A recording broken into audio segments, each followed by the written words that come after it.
أعوذ بالله من الشيطان الرجيم.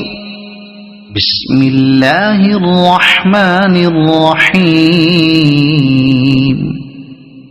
ألهاكم التكاثر حتى زرتم المقابر كلا سوف تعلمون ثم كلا سوف تعلمون كلا لو تعلمون علم اليقين لترون الجحيم ثم لترونها عين اليقين ثم لتسألن يومئذ عن النعيم.